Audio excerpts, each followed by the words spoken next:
Hi friends, நம்ம சேனலில் discuss பண்ணுற எல்லா டேட்டாவும் பார்த்தீங்கன்னா ஒரு எஜுகேஷன் பர்பஸ்க்காக தான் உங்களோட நான் ஷேர் பண்ணுறேன். நீங்கள் எந்த ஷேரை வாங்குறதுக்கு முன்னாடி உங்களோட ஓன் ரிசர்ச் அண்டு அனாலிசிஸ் அப்படிங்கிறத பண்ணிடுங்க. இப்போ வீக்கெண்ட் ஆயிடுச்சு. We start with the market analysis பண்ணிவிட்டு மிச்சம் இருக்க எல்லா டேட்டாவும் ஒன் பை ஒன்னாக நம்ம வந்து பார்க்கலாம்.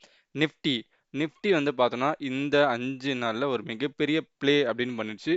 அதுவும் புதுசாக 2023க்கு அப்புறமா இல்லை 2023லேருந்து மார்க்கெட்டுக்குள்ளே வந்தவங்க இந்த மாதிரியான ஒரு சடன் ஃபால் அதுவும் ஒரே நாளில் பார்த்துருக்க மாட்டாங்க. இதேமாரிலாம் மார்க்கெட்டில் வந்து நடக்கும். இதெல்லாம் வந்து ஒரு பையிங் ஆப்பர்ச்சுனிட்டியாக தான் நம்ம பார்க்கணும். அந்த மாதிரி டைமில் ஒரு நல்ல ஃபண்டமெண்டல் வேல்யூவேஷன் இருக்க ஒரு ஸ்டாக்காக நம்ம வந்து பிக் பண்ணிக்கணும். ஏன் நடந்தது, எதுக்கு நடந்தது அப்படிங்கிற ஒரு அண்டர்ஸ்டாண்டிங் அப்படிங்கிறது நமக்கு இருக்கணும். ஏன்னா எலெக்ஷன் ரிசல்ட் வந்துட்டு இருந்தது. வரும்போது மெஜாரிட்டி வராது அப்படின்னு சொல்லிட்டு இப்போ இருக்க ரூலிங் பார்ட்டிக்கு இன்வெஸ்டர்ஸ்லாம் பயந்துட்டு ஷேர்ஸை விற்க ஆரம்பிச்சிட்டாங்க. அதுக்கப்புறமா 2-3 நாள் கழிச்சு திருப்பியும் அவங்க தான் வந்துட்டு சீட் ஆக போகிறாங்க அப்படின்னு தெரிஞ்சதுக்கப்புறமா மார்க்கெட் அப்படிங்கிறது ரெக்கவரி ஆக ஆரம்பிச்சிருச்சு. ஸோ இதுக்கப்புறமா மார்க்கெட் அப்படிங்கிறது மேலேயே போயிட்டுருக்குமான்னு சொல்லி பார்த்தீங்க அப்படின்னா இதில் தான் வந்துட்டு ஒரு இது இருக்குது. ஸோ இதுக்கப்புறம் வந்திருக்க இந்த புது கவர்மெண்ட்டோட ஸ்கீம்ஸு, ப்ராஜெக்ட்ஸு, பட்ஜெட்டு இதெல்லாம் வந்து மார்க்கெட் வந்து பார்க்கும். இதெல்லாம் வந்து இன்வெஸ்டர்ஸ்க்கு வந்து ஃபேவரபுளாக இருக்குது. இண்டஸ்ட்ரி நல்லா டெவலப் ஆக போகுது, இந்தியாவால் நல்ல க்ரோத் இருக்குது அப்படின்னா கண்டிப்பாக இங்கேருந்து மார்க்கெட் இன்னும் ஃபர்தராக மேலே போகும். இல்லைன்னா மார்க்கெட் அப்படிங்கிறது கீழே விழுந்துடும். இப்போதைக்கு ஒரு 10-15 நாள் இல்லை 1 மாதம் வரையுமே பார்த்தீங்கன்னா மார்க்கெட் வந்துட்டு இந்த கவர்மெண்ட்டை பார்த்துட்டே தான் இருக்கும். பெரிய பெரிய இன்வெஸ்டர்ஸ் என்ன என்ன பண்ணலாம் அப்படின்னு சொல்லிட்டு. அதனால இதை வந்து ஒரு சப்போர்ட் லெவலாக 22,804ன்னு ஒரு சப்போர்ட் லெவலாக வச்சுட்டு மார்க்கெட் வந்து இங்கேயே சுற்றிட்டு இருக்கும் அப்படிங்கிறது தான் என்னோட எதிர்பார்ப்பு. ஒன்ஸ் அவங்களுக்கு ஒரு கிளாரிஃபிகேஷன் கிடச்சிச்சின்னா இந்தியாவில் இன்வெஸ்ட்மெண்ட் பண்ணலாமா இல்லை வேணாமா அப்படிங்கிற ஒரு டிசிஷன் அப்படிங்கிறது எடுப்பாங்க. நம்மளும் அதே மாதிரி பார்த்துட்டு அதுக்கேற்ற மாதிரியான ஷேர்ஸை வந்து நம்ம பிக் பண்ணணும். அடுத்தது எஃப்ஐஏடிஐஸோட டேட்டா பார்த்தீங்கன்னா உங்களுக்கே தெரியும். 4ஆம் தேதி ஒரு மிகப்பெரிய ஒரு சர்க்கிள் அப்படிங்கிறது நம்ம மார்க்கெட்டில் நடந்தது. அதுக்கப்புறமா வந்து பார்த்தீங்கன்னா கடைசியாக ஃப்ரைடே அன்னைக்கு வந்து எஃப்ஐஐஸே வாங்க ஆரம்பித்தாங்க. பட் டிஏஎஸ் வந்து விற்க ஆரம்பிச்சிட்டாங்க. ஸோ இது வந்துட்டு நம்ம இன்னும் ஃபர்தராக மார்க்கெட் எப்படி மூவ் ஆகுது அப்படிங்கிறத நம்ம அண்டர்ஸ்டாண்ட் பண்ணிக்கிட்டு கரெக்டான ஷேர்ஸை பிக் பண்ணும். ஏன்னா இதுக்கு முன்னாடி இருந்த சினாரியோ வேறு, இதுக்கப்புறம் இருக்க சினாரியோ அப்படிங்கிறது வேறு. ஸோ நீங்கள் ஒரு ஃபண்டமெண்டலாக நல்ல இருக்கிற ஒரு ஷேரில் இன்வெஸ்ட்மெண்ட் பண்ணுறது வேற, மார்க்கெட்டை அண்டர்ஸ்டாண்ட் பண்ணிட்டு. ஏன்னா மார்க்கெட் அப்படிங்கிறது பார்த்தீங்கன்னா கவர்மெண்ட்டோட ஸ்கீம்ஸு, ப்ராஜெக்ட்ஸு இதை பேஸ் பண்ணி தான் வந்து நிறைய மூவ்மெண்ட் அப்படின்னு நடக்கும். குளோபல் லெவலில் இருக்கிற ப்ராஜெக்ட்ஸுக்கும் ஓகே, பட் இந்தியா லெவலில் இருக்கிற ப்ராஜெக்ட்ஸுக்கும் ஓகே. இருந்தாலும் அதை பார்த்துட்டு மூவ் ஆகிறதுனால நம்மளும் அது கூடயே சேர்ந்து ட்ராவல் ஆகணும். அடுத்தது இந்த கோல்டு பீஸ் நம்ம எடுத்து நான் போட்டு வச்சுருக்கேன். லாஸ்ட் 1 மந்தில் வந்து ஒரு நல்ல ஒரு கரெக்ஷனை கொடுத்துட்டு கோல்டுங்கிறது இறங்குது. ஸோ இறங்க ஆரம்பிச்சிட்டாலே ஒரு பையிங் ஆப்பர்ச்சுனிட்டியாக தான் நான் வந்து பார்ப்பேன். ஸோ இப்போ கொஞ்சம் கொஞ்சமாக வந்து அக்குமுலேஷன் அப்படின்னு நான் பண்ண ஆரம்பிச்சிருவேன். அதே மாதிரி வந்து பார்த்திங்கன்னா சில்வரும் ஒரு மிகப்பெரிய ரேலி. கோல்டை கம்பேர் பண்ணும்போது பார்த்தீங்கன்னா உங்களுக்கு கிராஃபை பார்த்தா தெரியும். ஒரு மிகப்பெரிய ரேலி கொடுத்துட்டு ஒரு கரெக்ஷன் ஜோனுக்குள்ளே இருக்குது. ஸோ இதை வந்து கண்டிப்பாக நான் யூட்டிலைஸ் பண்ணிப்பேன். ஸோ கோல்டும் சில்வரும் இது லாஸ்ட் 30 டேஸ் வந்து பார்த்தீங்கன்னா கோல்டோட ரிட்டர்ன் வந்து 1% தான். பட் சில்வர் வந்து பார்த்தீங்கன்னா 11% அப்படின்னு இருக்குது. அதனால் சில்வர் ஏன் வாங்கணும் அப்படிங்கிறதையும் நான் டீட்டெயிலாக உங்களோட நான் டிஸ்கஷன் பண்ணியிருக்கேன். அதனால் கண்டிப்பாக இது வந்து கொஞ்சம் கொஞ்சமாக இறங்கும் போது அக்குமுலேஷன் பண்ணுவேன். So 2 strategy. கோல்டு இறங்கிச்சு அப்படின்னா பை பண்ணுவேன், மேலே ஏறிச்சுன்னா ஹோல்டு பண்ணுவேன். த சிம்பிள் ஒன்.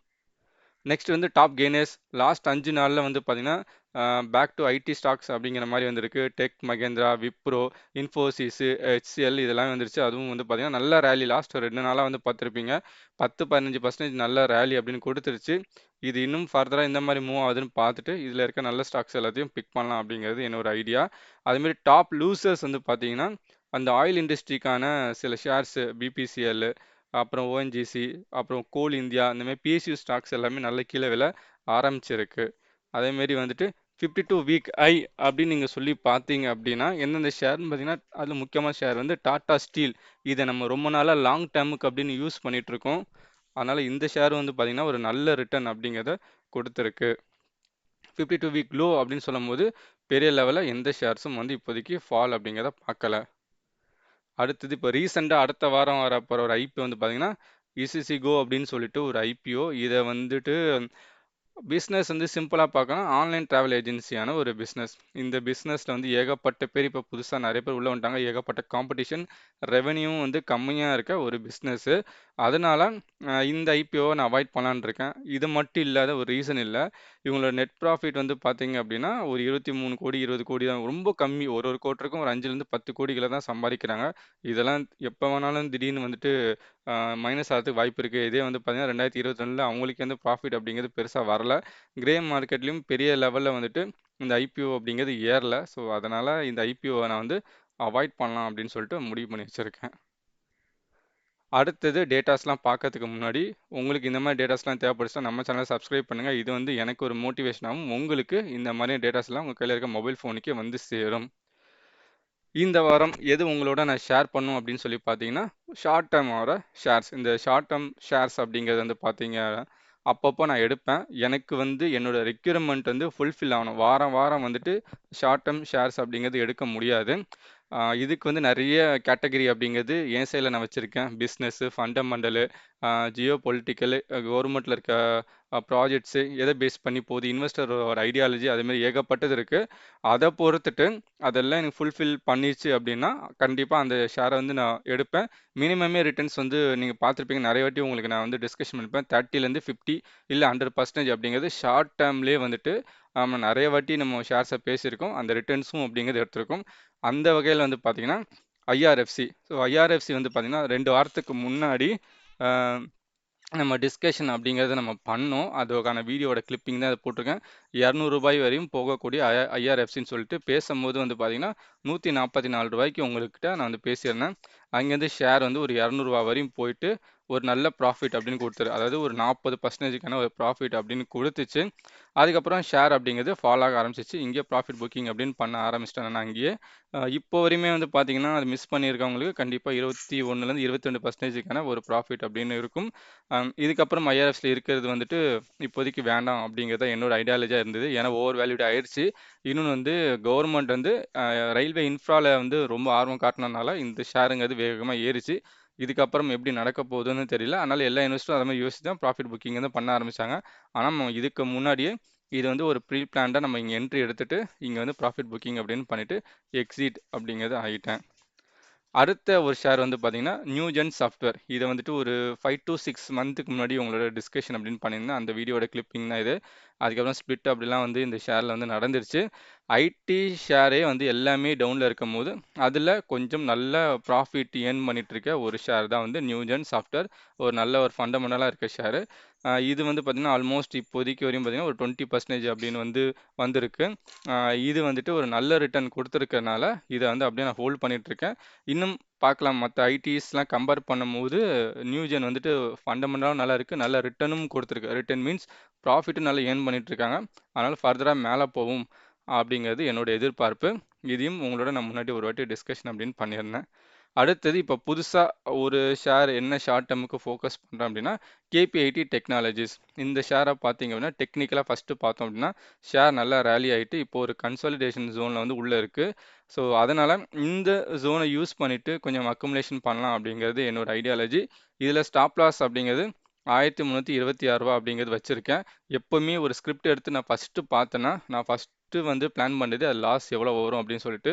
ஏன்னா அந்த வகையில அந்த லாஸ் வந்துச்சுன்னா, அதுக்கப்புறம் நான் அந்த ஷேர்ல இருக்க மாட்டேன். இது வந்து ரூ. 1326 அப்படிங்கிறது வந்துட்டு என்னோட ஸ்டாப் லாஸு.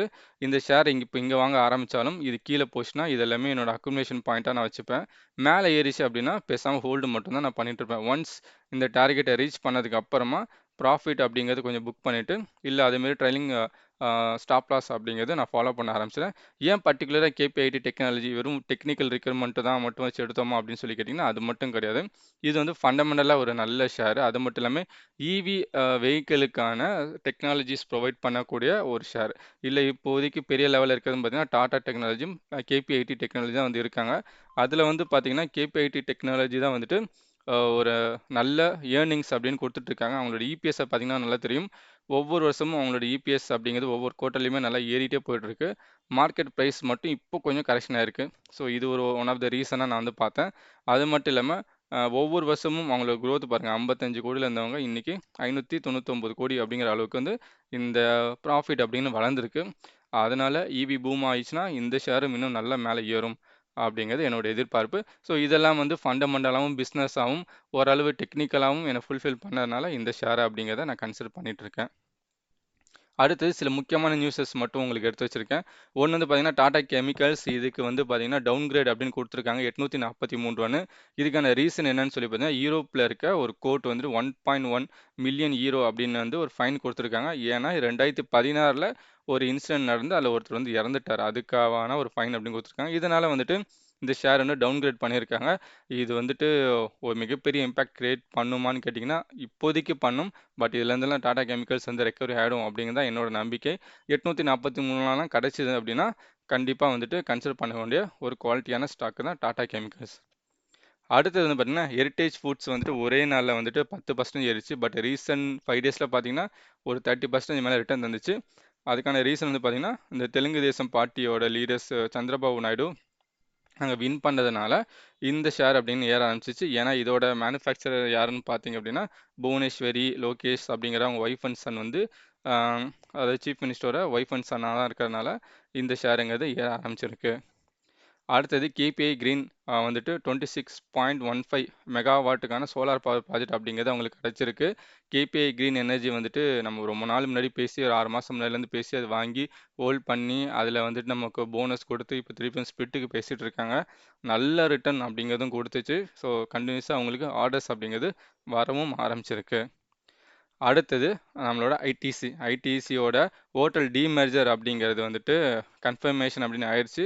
99.6% ஷேர் ஹோல்டர் வந்து ஃபேவராக வந்து ஓட் பண்ணியிருக்காங்க. 0.4% தான் வந்துட்டு அகேன்ஸ்ட் வந்து ஓட் பண்ணியிருக்காங்க. அதனால டிமெர்ஜர் அப்படிங்கிறது கன்ஃபார்மாக வந்து ஐடிசியில் வந்து நடக்க ஆரம்பிச்சிடும். ஸோ ஃபைனலாக ஒரு ஷேர் எடுத்து வச்சிருக்கேன் அப்படின்னு சொல்லி பார்த்தீங்கன்னா அது ஒன்றும் இல்லை, ஹெரிட்டேஜ் ஃபுட்ஸ் தான் எடுத்து வச்சிருக்கேன். ஏன் எடுத்து வச்சிருக்கேன்னா இதுக்கு முன்னாடி இதே மாரியான அந்த பார்ட்டி அங்கே இருக்கும்போது 2014 19 வரையும் இருந்தாங்க ரூலிங்கில். அப்போது இந்த ஷேர் ப்ரைஸ் அப்படிங்கிறது நல்லா ஏற ஆரம்பிச்சது.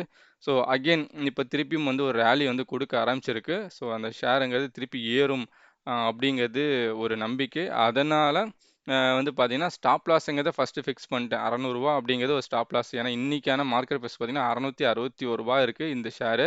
ஆனால் 600 அப்படிங்கிறது ஸ்டாப் லாஸ் ஃபஸ்ட்டு நான் அதை ஃபிக்ஸ் பண்ணிட்டேன். டார்கெட்டுங்கிறது ட்ரெயிலிங் ஸ்டாப் லாஸாக வச்சுட்டு இந்த ஷேரில் ஒரு என்ட்ரி எடுக்கலாம் அப்படின்னு சொல்லிட்டு ஒரு ரிஸ்க் லெவலில் தான் வந்து பார்க்க போகிறேன். ஸோ ரிஸ்க்கு அதுக்கேற்ற மாதிரி தான் நமக்கு ரிவார்டு அப்படின்னு இருக்கும். அதனால் இந்த ரிஸ்க் எடுத்துகிட்டு ஒரு ட்ரையல் பண்ணலாம் அப்படின்னு சொல்லிட்டு ஒரு ஐடியா. அது மட்டும் இல்லாமல் ஸோ இது ஒன் ஆஃப் த ரீசனாக அப்படின்னா இல்லை, ஃபண்டமெண்டலாகவும் இந்த ஷேர் வந்து ஒரு நல்ல ஷேர் தான். டெப்த் லெவல் வந்து கம்மியாக இருக்குது, பிஇ கொஞ்சம் அதிகமாக இருக்குது, மற்றபடி வந்து பிளட்ஜெலாம் எதுவும் கிடையாது. நமக்கு வந்து கரண்ட் ரேஷியோ 1.71 இருக்குது. ஓரளவு டீசெண்டான ஒரு ஷேரு. அது இல்லாமல் ஒவ்வொரு குவார்ட்டரும் பார்த்தீங்கன்னா 25லேருந்து ஒரு 50 ஒரு 70 கோடி கிட்ட நெட் ப்ராஃபிட் அப்படிங்கிறத ஏர்ன் பண்ணிட்டு இருக்காங்க அந்த மாதிரியான ஒரு ஷேரு. அதனால் இது வந்து ரிஸ்க் லெவல் ரொம்ப அதிகம். அதுக்கேற்ற மாதிரி நீங்களும் வந்து உங்களோட ஓன் டிசிஷன் அப்படிங்கிறத எடுத்துக்கோங்க. ஸோ அவ்வளோதான் நண்பர்களே, இன்றைக்கி நம்ம கையில் இருந்த டேட்டா. நம்ம சேனலில் இருந்த வீடியோ பிடிச்சிருந்தா கண்டிப்பாக லைக் பண்ணுங்கள், கமெண்ட் பண்ணுங்கள், உங்கள் ஃப்ரெண்ட்ஸ் அண்ட் ரிலேட்டிவ்க்கு நம்ம சேனலில் சஜஷன் அப்படிங்கிறத பண்ணுங்கள். தேங்க்ஸ் ஃபார் வாட்சிங்.